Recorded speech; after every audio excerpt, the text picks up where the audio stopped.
এখন আমাদের ধারাবাহিক রুহানি অনুষ্ঠানে কিছু আলোচনা করা হইবে সিরাতাল মুস্তাকিমের আরো এক তত্ত্ব সম্পর্কে, এবং আজকের পর্বে উক্ত উল্লেখকৃত সেই তত্ত্ব হইল প্রত্যেক মানব দেহ তত্ত্বের কিছু রুহানি পরিচয় সম্পর্কে। আমাদের আজকের পর্বে দলিল প্রমাণ সহ আধ্যাত্মিক দৃষ্টি অনুসারে এবং দেহতত্ত্বের হিসাব অনুযায়ী কিছু আলোচনা করা হইবে। কারণ উক্ত উল্লেখকৃত সেই মহাকঠিন রুহানি বিষয়কে যদি সঠিকভাবে উপলব্ধি করা যায়, তবে বর্তমান জামানার প্রতি প্রত্যেক মানব গোষ্ঠী উপলব্ধি করিতে সক্ষম হইবে প্রত্যেক মানব দেহতত্ত্বের উক্ত রুহানি পরিচয় সহ সিরাতাল মুস্তাকিমের হাকিকত সম্পর্কে। জামানার প্রত্যেক ব্যক্তি আরো বহু এলেম অর্জন করার জন্য সঠিক রুহানি হিসাব অনুযায়ী এবং বাতিনি তালিম অনুসারে অবশ্যই সক্ষম হইতে পারিবে ইনশাআল্লাহ তাআলা। কাজেই এখন উপলব্ধি করার বিষয় হইল প্রত্যেক মানব দেহ তত্ত্বের উক্ত রুহানি পরিচয় সম্পর্কে সেই মহান আল্লাহ পাক আসলে কি ইরশাদ ফরমায়া তাহাই আগে জানিতে হইবে।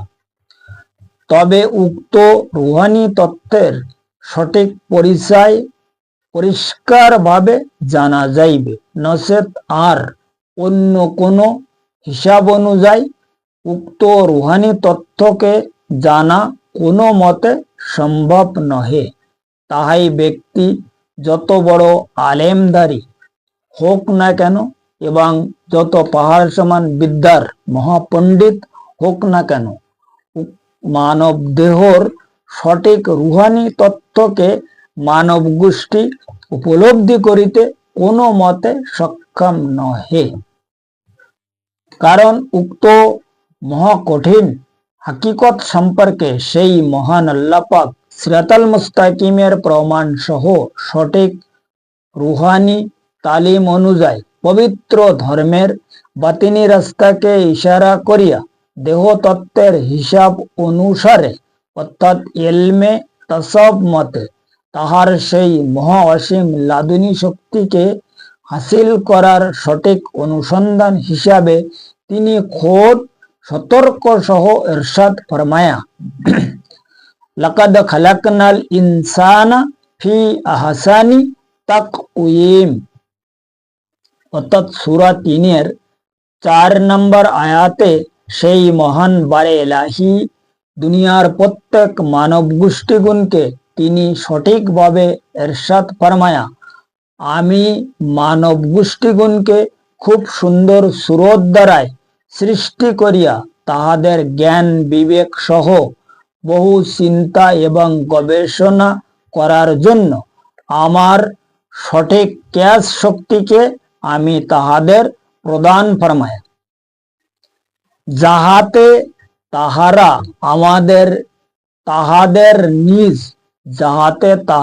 তাহাদের নিজ হাকিকত সম্পর্কে সঠিক উপলব্ধি করার জন্য ঠিক মতো সক্ষম হইতে পারে।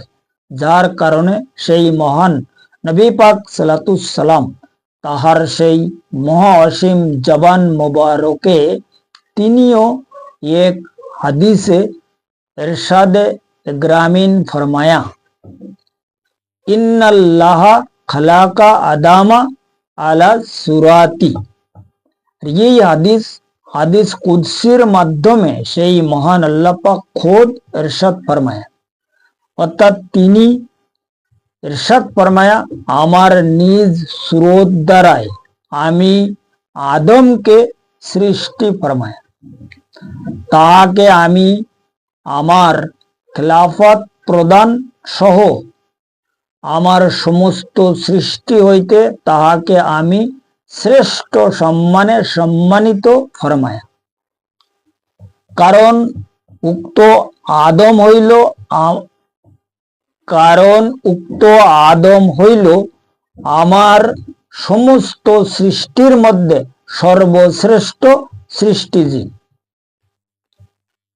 কাজে এখন উপলব্ধি করার বিষয় হইল সেই মহান আল্লাহ পাক উক্ত হজরত আদম আলাইহিস সালামকে আসলে তিনি কি বস্তু প্রদান ফরমায়া, তাহাকে তিনি শ্রেষ্ঠ জীব সৃষ্টি ফরমায়, সেই ব্যাপারে সঠিক উপলব্ধি করিতে হইবে। তবে উক্ত রুহানি তথ্যের পরিচয় সম্পর্কে সঠিক এলেম অবশ্যই অর্জন করা যাইবে।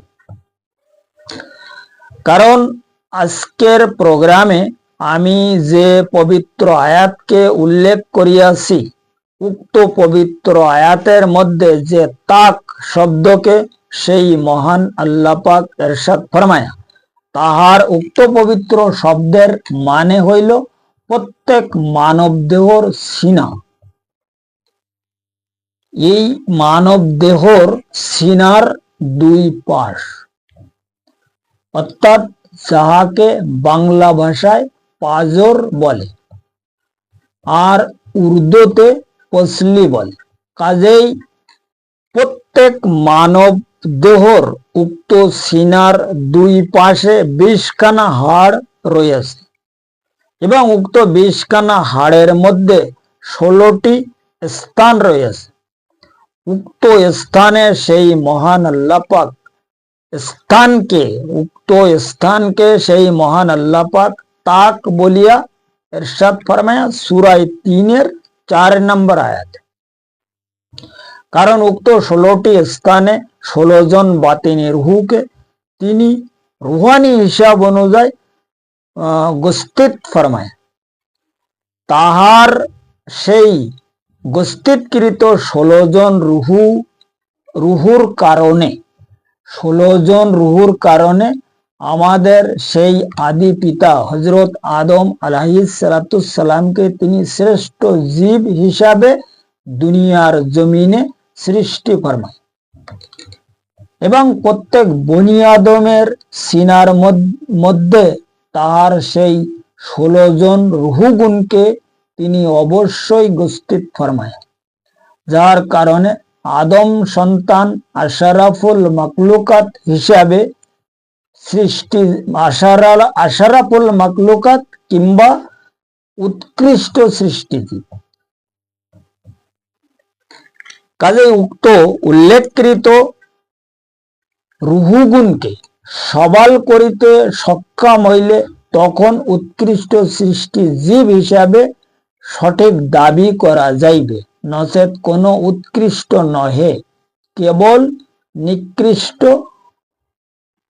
এই হইল সেই প্রত্যেক মানব দেহর কিছু রুহানি পরিচয় সম্পর্কে সামান্য কিছু রুহানি আলোচনা এবং সিরাতাল মুস্তাকিমের আরো এক তত্ত্ব, যাহা দুনিয়ার প্রত্যেক মানব গোষ্ঠীর জানার আসলে খুব দরকার আছে বলিয়া আমি মনে করি। কারণ প্রত্যেক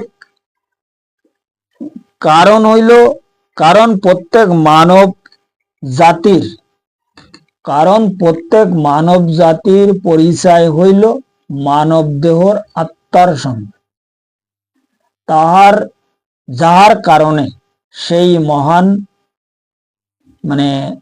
আল্লাহ পাক দুনিয়ার প্রত্যেক মানব গোষ্ঠীগণকে তিনি আরো ইরশাদ ফরমায়া, কাদ আফলাহা মান তাযাক্কা,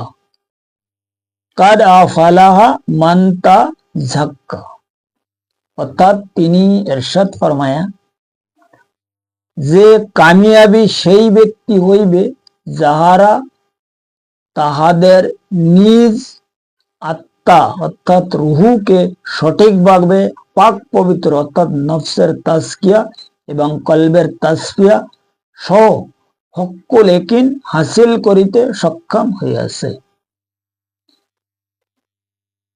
কারণ হইল এই যে সূরা 3-এর 4 নম্বর আয়াতে তিনি যে তাক শব্দকে ইরশাদ ফরমায়, তাক সম্পর্কে আমরা তো খুব পড়তেছি, কিন্তু তিনি এই আয়াতে ইরশাদ ফরমায় যে আমি মানব গোষ্ঠীগণকে খুব সুন্দর সুরত দ্বারায় সৃষ্টি করিয়া তাহাদের সমস্ত দুনিয়ার জ্ঞান বিবেক সবকিছু প্রদান ফরমাইয়াছে।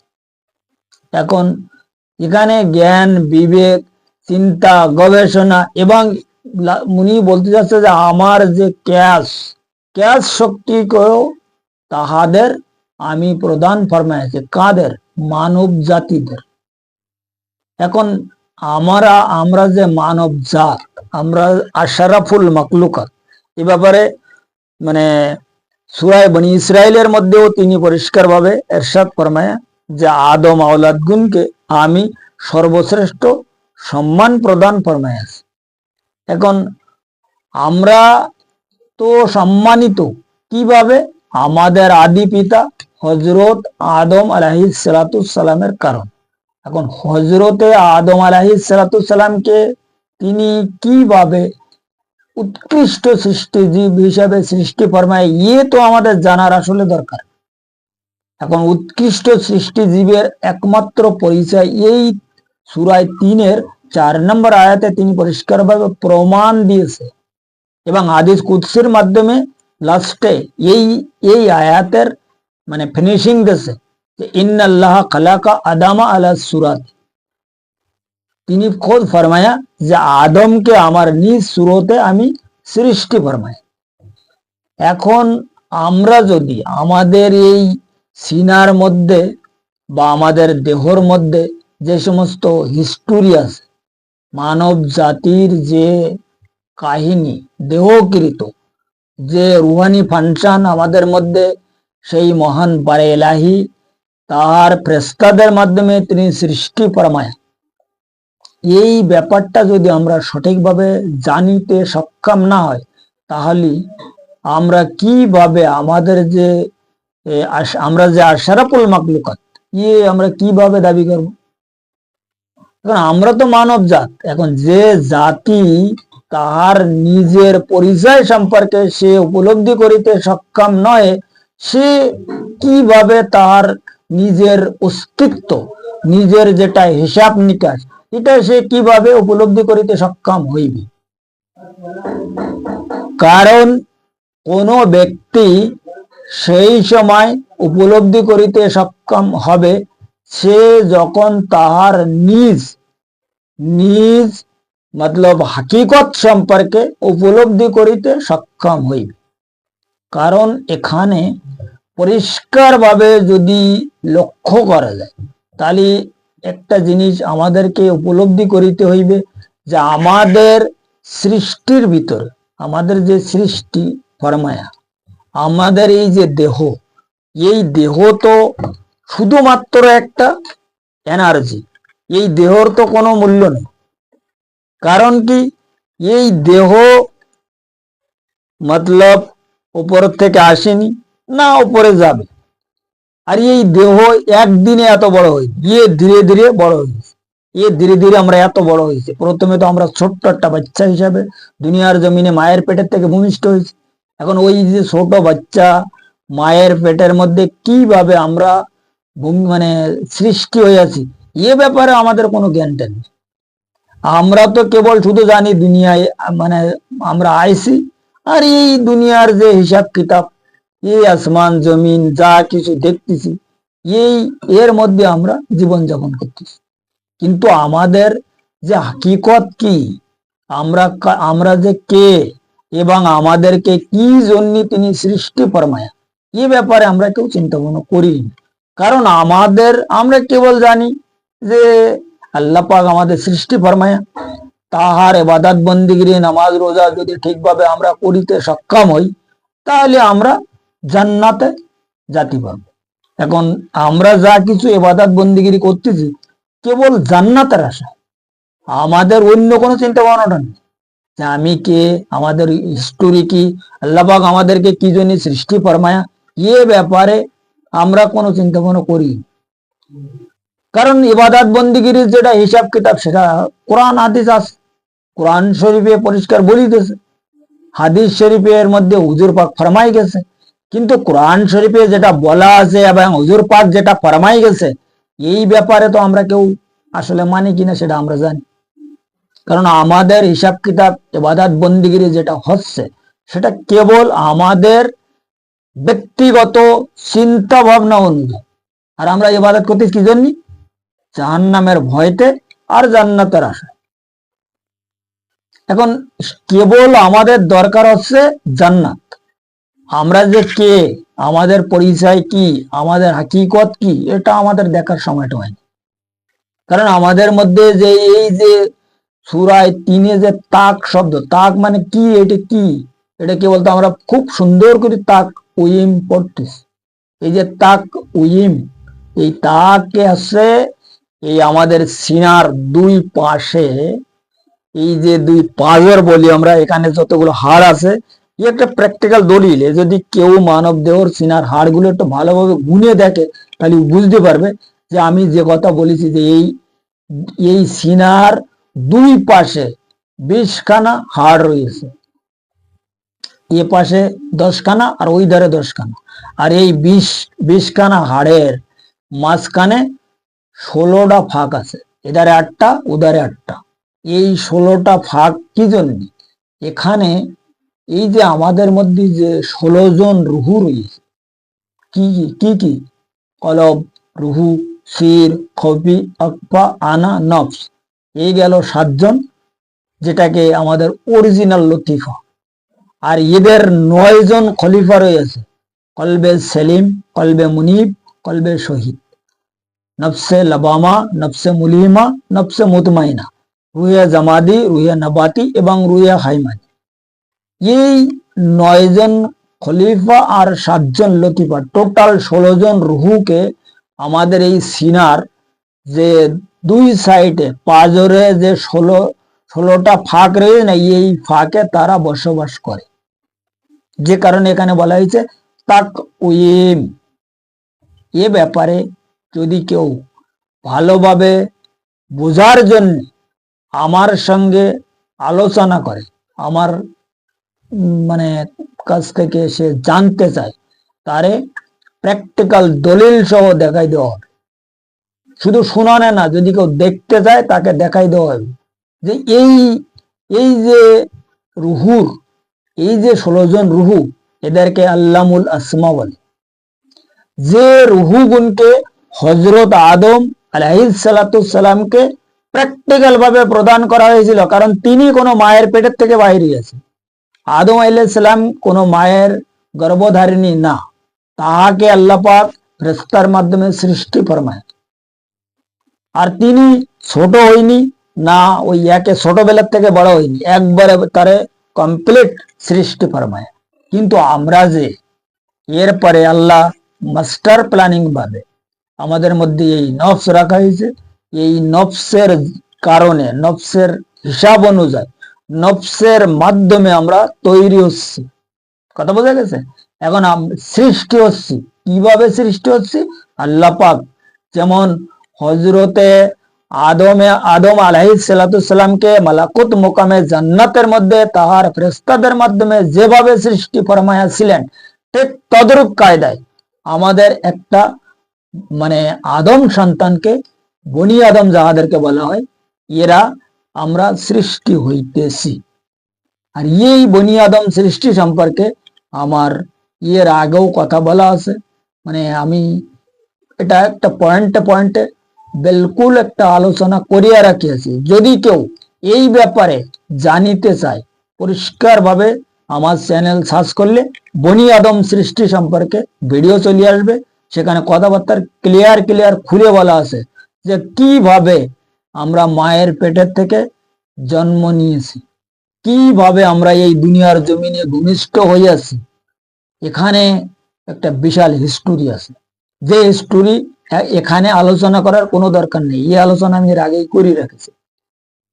এখন মেন ব্যাপার হইল আজকের আলোচনার মূল বিষয়, যেটা আমাদের এই যে সিনার দুই সাইডে, যেটাকে আমরা পাজর বলি, এই পাজরের ভিতরে যে রুহানি ফাংশন আছে, এই আমাদের রুহুগুলোকে বসবাস করার জায়গা এটা। সর্বপ্রথমে এই রুহুদের একটা মানে যেমন এই ডিমের মধ্যে বাচ্চা থাকে না, এদেরকে এই দিলের মধ্যে, যেটাকে কলব বলা হয়, এই কলবের মধ্যে সবাইকে রাখা হয়েছে। এখন ওখান থেকে বাহির করার জন্য, যেটাকে বলা হয়েছে সরাই সদর, সূরা জুমারের মধ্যে একথা বলা আছে পরিষ্কার, যে তোমরা যদি ইসলাম, আমার ইসলাম ধর্মকে গ্রহণ করিতে চাও, তো সর্বপ্রথমে মানে সরাই সদর করো, অর্থাৎ তোমাদের সিনাকে তোমরা সাফাই করো। সিনা সাফাই করার পরে তখন ইসলামের রাস্তা পাওয়া যাবে বা ইসলাম পাওয়া যাবে। এখন আমরা তো ওসব সিনা টিনা এইসব মানে আমাদের কলব টলব এইসব দেখার টাইম নেই। আমরা তো ডাইরেক্ট খালি নামাজ পড়ি, রোজা রেখে, হজ করে, জাকাত দে আমরা ইসলাম করতেছি, বা ইসলামিক একটা বিশাল আমরা বিশেষজ্ঞ বেনে গেছি। বিশাল বড় আমরা আন্তর্জাতিক খ্যাতি সম্পন্ন পাতানি কি সাইজে বুঝে গেছি, বড় বড় লেকচার দিচ্ছি। কারণ কি, আমরা তো ইসলামিক চিন্তাবিদ হয়ে গেছি না, বড় বড় স্কলারশিপ, বড় বড় চিন্তাবিদ, এই হইল আমাদের অবস্থা। কারণ আমরা যে কে, আমাদের ভিতরের থেকে যে আমাদেরকে কিভাবে শয়তান তার খলিফাদের মাধ্যমে সম্পূর্ণ মাস্টার প্ল্যানিং ভাবে আমাদের কিভাবে জাহান্নামী করিতেছে, এই খবর আমরা রাখি। আমরা কেবল দরকার আছে আমাদের জান্নাত।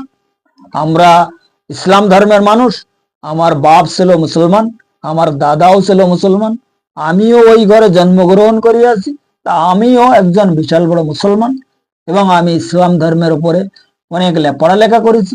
পড়ালেখা করেছি কি জন্য? কেবল জান্নাতে যাওয়ার জন্য। ও তো পরের কথা, জান্নাত। আর মেন ব্যাপারটা হচ্ছে দুনিয়ার জমিনে আমাদের কিভাবে জীবিকা নির্বাহ করা যাবে, কিভাবে বিজনেস চালানো যাবে, কিভাবে চাকরি বাকরি করা যাবে, এই জন্য আমরা পড়ালেখা করেছি। আমরা কিন্তু আসলে পড়ালেখা ওই জন্যই করিনি যে আল্লাহ কোরআন শরীফে কি বলে দিয়েছে। কোরআনের যেটা স্টাডিজ, এই স্টাডিজটা আমরা খুব করেছি, কিন্তু সেটা হচ্ছে কি জাহিরগত স্টাডিজ, বাতিনগত স্টাডিজ আমরা কিচ্ছু করিনি।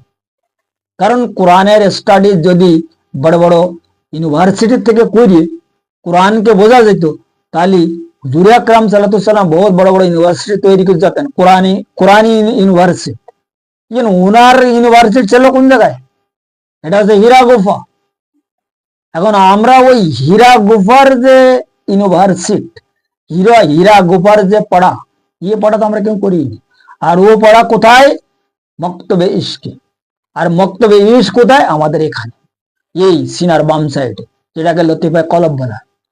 এই লতিফায় কলবের থেকে যদি মক্তবে ইশকের পড়া, মক্তবে ইশকে ভর্তি হওয়ার দাখিলা নেওয়া যায়, হুজুর পাকের যে মক্তব, তখনই এখান থেকে সিলসিলা চালু হবে কোরআনের স্টাডিজ, যেটা বলা হয়, যেটা কোরআনি মানে স্টাডিজ কোরআনি ইউনিভার্সিটি। এটার নাম হইল অরিজিনাল ইউনিভার্সিটি। এই ইউনিভার্সিটি থেকে যারা মানে পড়ালেখা করেছে, যারা এই স্টাডিজ করেছে, তাহাদের মধ্যে সব সময় এই কোরআনি জ্ঞান আসিতে থাকে।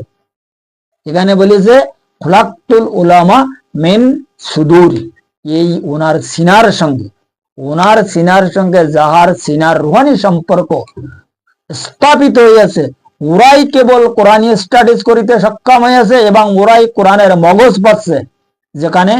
যে কারণে হযরত মাওলানা জালালউদ্দিন রুমি রহমাতুল্লাহ আলাইহি তার কিতাবের মধ্যে লিখিয়াছে যে আমি কোরআনের মগজকে উঠাইয়া মুসনবী শরীফ লিখিয়া দিয়েছি, আর কোরআনের যে হাড় হাড্ডি গোশ মাংস এইগুলো রেখে দিছি, দুনিয়ার কুত্তারা নে কামড়া কামড়ি করতেছে।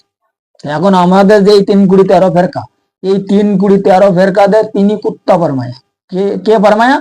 হযরত মাওলানা জালালউদ্দিন রুমি রহমাতুল্লাহ। এখন উনিও তো একজন বিশাল বড় আলেম ছিলেন। আর এই বর্তমান জামানার যে আলেম, যে যতক্ষণ দারসে নিজামি, দারসে মুসনবী কমপ্লিট না করে, দারসে মুসনবী কমপ্লিট না করে পর্যন্ত তার কোনো মানে স্টেজে বক্তৃতা দেওয়ার কোনো ক্ষমতা নেই। যতক্ষণ পর্যন্ত মুসনবী শরীফ থেকে দু একটা ছন্দ সে সুন্দরভাবে না পড়তে পারবে, তার ওয়াজই ফোটে না। এখন বোঝা যায়, এখন এই সারে মৌলবী, যারা আমরা যতটা মৌলবী দুনিয়া, সারে মৌলবীর বাপ হচ্ছে কেটা? হযরত মাওলানা জালালউদ্দিন রুমি রহমাতুল্লাহ। এখন উনি এই কথা বলে যাচ্ছে যে কোরআনের মগজ যেটা, এইটা আমি উঠাই নিয়ে লিখে দিচ্ছি মুসনবী শরীফ। আর কোরআনের মগজ তিনি কোথায় পাইছে? মক্তবে ইশকের থেকে, যে কথা আমি আজকে বললাম যে মক্তবে ইশকে যখন যাওয়া যাবে তখনই কোরআনের মগজ পাওয়া যাবে, আর ওই মগজ থেকে আমরা অরিজিনাল কোরআনের স্টাডিজ করতে পারবো। কোরআনের স্টাডিজটা নাম হইল হাদিস। যখন কোরআনের স্টাডিজ করায় তখন ওই যে কথাবার্তার সামনে চলে আসে, যেটা কোরআনের যেটা মানে, এটাকে হাদিস বলা হয়। লা সালাতা ইল্লা বে হুজুরিল কলব, এটা হইল কোরআনের স্টাডিজ। কথা বোঝা গেছে? এই হইল আজকের আলোচনার একটা মেন বিষয়। এখন এই আজকের আলোচনা সম্পর্কে, আজকের আলোচনার যেটাকে কি বলে টপিক হইল কি, প্রত্যেক মানব দেহ তত্ত্বের কিছু রুহানি পরিচয়। এই পরিচয় সম্পর্কে যদি পরিষ্কারভাবে দলিল প্রমাণ সহ কারোর জানার ইচ্ছা হয়, ডেসক্রিপশনে আমার নাম্বার দেওয়া আছে। ওই নাম্বারে যদি কেউ আমার সঙ্গে সম্পর্ক করার একটু কষ্ট করে বা চেষ্টা করে, তাহলে আরো জানাই দেব। যদি কারোর জানার দরকার হয়, ফালতু বকবক না, যদি কারোর এই ব্যাপারে জানার দরকার হয়, এবং আজকের আলোচনায় আমি যে কথা বলেছি এই মানব দেহ তত্ত্বের রুহানি পরিচয় সম্পর্কে যদি কারোর কন্ট্রাডিকশন থাকে, তারাও আমার কাছ থেকে পরিষ্কারভাবে তাদের কন্ট্রাডিকশন ক্লিয়ার করিতে পারে। মানে এটা এই কারণে ডিসক্রিপশনে আমার নাম্বার দেওয়া রয়েছে। এই টেবিলের, এই সিরাতাল মুস্তাকিম টিভির যে আলোচনা, এখানে কোনো ফালতু আলোচনা করা হয় না, ফালতু গল্প করা হয়। এখানের প্রত্যেকটা কথার, প্রত্যেকটা গল্পের সাথে একটা পরিষ্কার আবিধানিক ব্যাখ্যা রয়েছে, আর যে ব্যাখ্যা হচ্ছে মানব মুক্তির একমাত্র উপায়, অন্য কোনো আলোচনা। আর আমার এই সিরাতাল মুস্তাকিমের টেবিলের সঙ্গে, আমার এই তরিকার সঙ্গে, আমার তরিকার নাম হইল সিরাতাল মুস্তাকিম। এখন এই সিরাতাল মুস্তাকিম তরিকার সঙ্গে যাহারা জুড়িয়ে আছে, আমার কিছু লোকজন আছে, তাহাদের সঙ্গেও যদি কেউ সম্পর্ক করে, তাহলে আমাদের এই টেবিলে কি আলোচনা হয় তারা কিছুটা উপলব্ধি করিতে সক্ষম হবে তাদের সঙ্গে কথা বলার পরে। তারাও এই ব্যাপারে ইনশাল্লাহ তাআলা অনেক উপদেশ দিয়ে দেবে। এবং এই হইল মোটামুটি আজকের পর্বের একটা মূল আলোচনা। কারণ যতক্ষণ পর্যন্ত কোন ব্যক্তি সিরাতাল মুস্তাকিমের রাস্তায় সামিল না হবে, ওই ব্যক্তি মুক্তি তো দূরের কথা, তার নিজের কি বলে এটারে, ইমানদার পর্যন্ত হওয়ার দাবি রাখে না।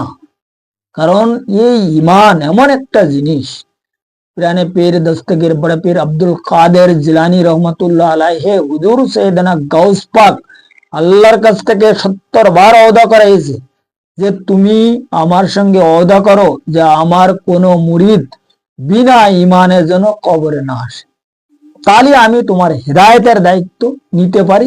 তোমার বান্দা বা তোমার যে মাকলুক, এদের হেদায়েত সম্পর্কে আমি একটা দায়িত্ব নিতে পারি। তাই এখানে বোঝা যায় যে ইমান কি জিনিস। এখন আমাদের ইমানের তো কোনো দরকার নেই, না আমাদের অন্য কোনো কিছু দরকার, কেবল দরকার আমাদের জান্নাত। কথা বোঝা গেছে? যাই হোক, আজকের আলোচনা এই পর্যন্ত রাখা হইল। আগামী পর্বে সিরাতাল মুস্তাকিমের আরো অন্যান্য বিষয় সম্পূর্ণ দলিল প্রমাণ সহ মানব দেহ তত্ত্বের হিসাব অনুসারে, অর্থাৎ যাহাকে এলমে তাসব বলে, এলমে তাসব সহ তাসবকৃত বিষয়কে সম্পূর্ণ কেন্দ্র করিয়া সেই মহান আল্লাহ পাকের লাদুনী শক্তি হাসিল করার অনুসন্ধান সম্পর্কে আরো কিছু আলোচনা একদম দলিল প্রমাণ সহ করা হইবে ইনশাআল্লাহ তাআলা, যদি আমার মুর্শিদ মাওলা তাহার নিজ গুণে তিনি আমাদের প্রতি দয়া ফরমায়।